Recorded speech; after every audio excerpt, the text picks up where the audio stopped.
love with Daisy. We're going to do cabbage today. And guess what? We're going to put a little bit of love in with it. Let's start trying to cut it up. Most people don't know, but when you try to cut up a cabbage, that core right there, it's thick. So what you have to do is cut it off.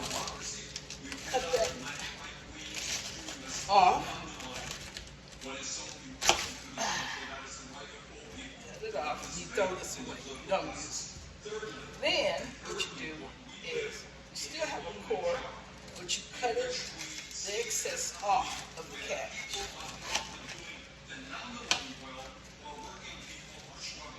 You're going to get it all cut up. And you're going to cut it in smaller pieces. But right now I'm just trying to get it off the core in the middle. Okay.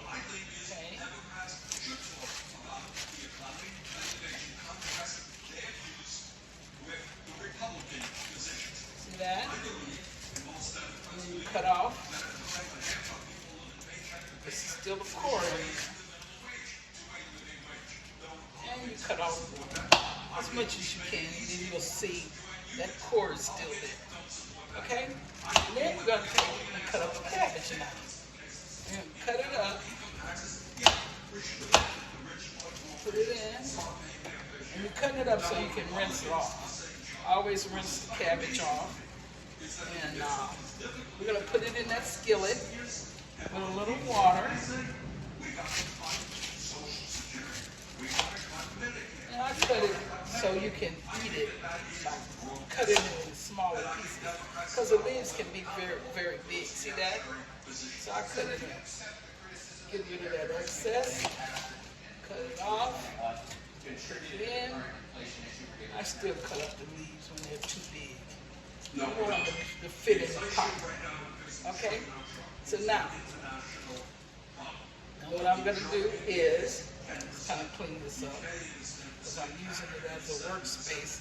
And I bleach everything, so I don't worry about using my counter because I bleach everything.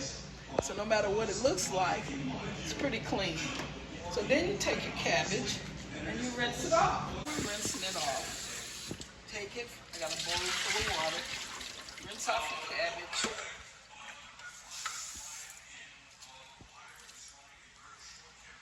Rinse off the cabbage. Add a little water. Steam.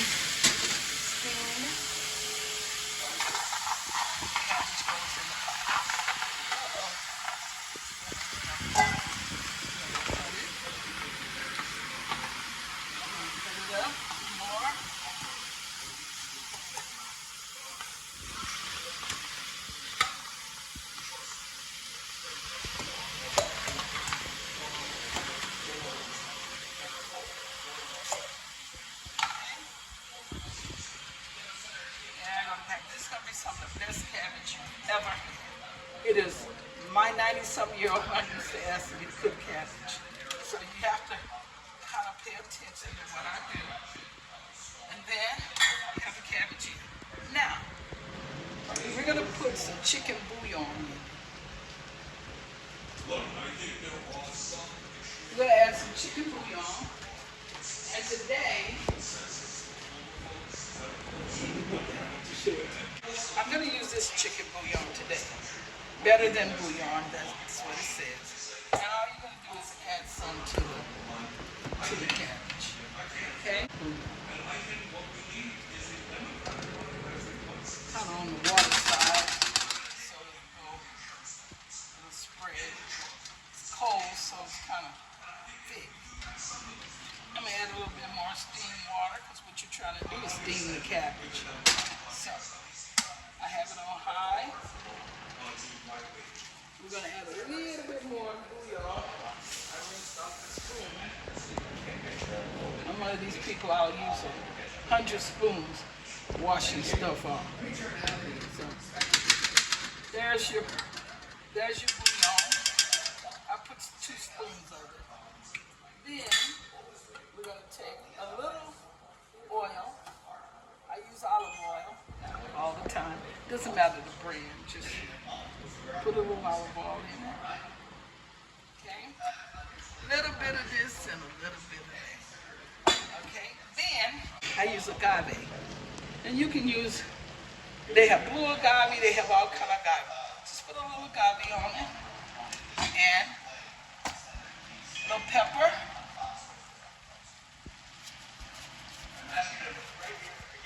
It's really important to put the pepper because it does change the flavor of the cabbage. So, okay, so now we got a little cabbage and a little, this is sea salt. I put just a very little sea salt. Sea salt, and put the top on it and let it steam. But I'm going to add today collard greens. Go. Now, cooking with love in a lot of ways is really, really easy to do.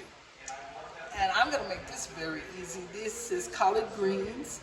And we're going to take the collard greens and we're going to cut the stem off. I don't care for the stem, it's tough. And collard greens can be tough on their own. So what we're going to do is we're going to rinse the collard greens. What we're going to do, let's go back over here. And I'm going to show you how to de-stem the leaves. The young leaves are tender. These are very tender.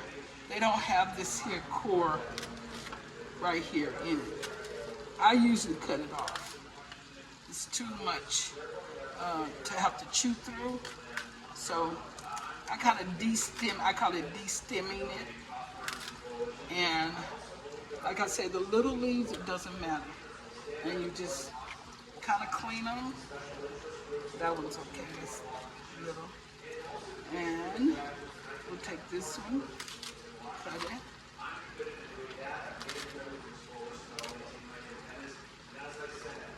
Okay, now, because the cabbage is steaming right there, we're gonna do this. We're gonna roll collard greens, and the reason I'm rolling it, because I wanna make it very thin. See how thin I'm cutting it? Because collard greens can be tough, but if you cut them real thin, they'll tenderize really quick. So the cabbage cooks real quick, and you want this to cook real quick. So cut your leaves up small, and then we're going to throw it in the actual pot with the cabbage. Okay? Collard and cabbage, or collard greens and cabbage is very good together.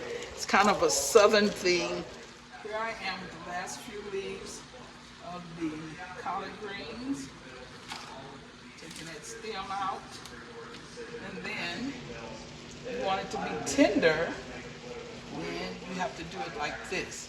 And you don't, collard greens can take all day to cook. But if you do this like I'm doing it, cutting it up small, it won't take long at all. It'll tenderize real quick.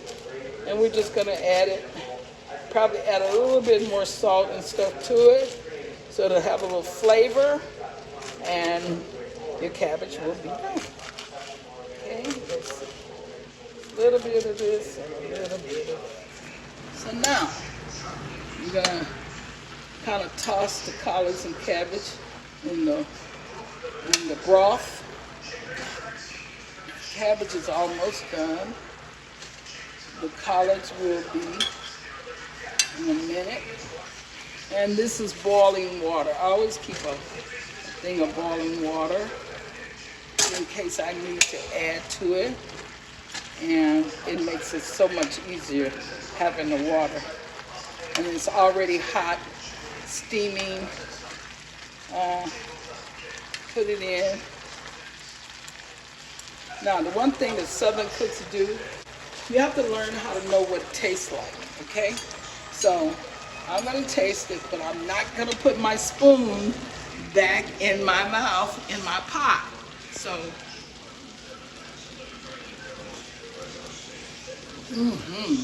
tastes really, really good. Perfect. So now we just want to steam it down. I'll keep kind of turning so the collard greens will be with the cabbage. Kind of stir it all in. I also put a little bit sometime. I'm a cayenne pepper person. And look, I've just about used all the cayenne, but I might put a little bit of cayenne with it. Although I put regular pepper, The cayenne, just a tiny bit, just adds a little bit more flavor. And boy, if you could taste this, you'd be like, yum, yum. This is a vegetable dish that I'll get up in the morning and just eat this for breakfast and nothing else. That's how much I really like it. So, okay. We're gonna let it steam down. Now I'm gonna cut it down low. I'm gonna cut it down low and we're just gonna let it cook. It's ready.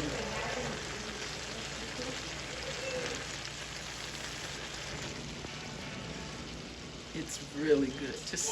I wish you could taste it. But anyway, here we are. This is cabbage and the collards. I have some black-eyed peas. I started this a little bit before you. It's just frozen black-eyed peas from the frozen department at the store. And you see, they're black-eyed peas. And what you do is, you just kind of do what I did with the cabbage. Put a little agave in it, salt, a little pepper.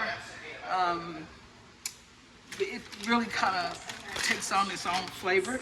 And then I dump okra, frozen okra, into my boiling beans. And then I'm gonna put a top on it, and I'm gonna let them cook down. And when they cook down, I'm gonna have black-eyed peas and okra.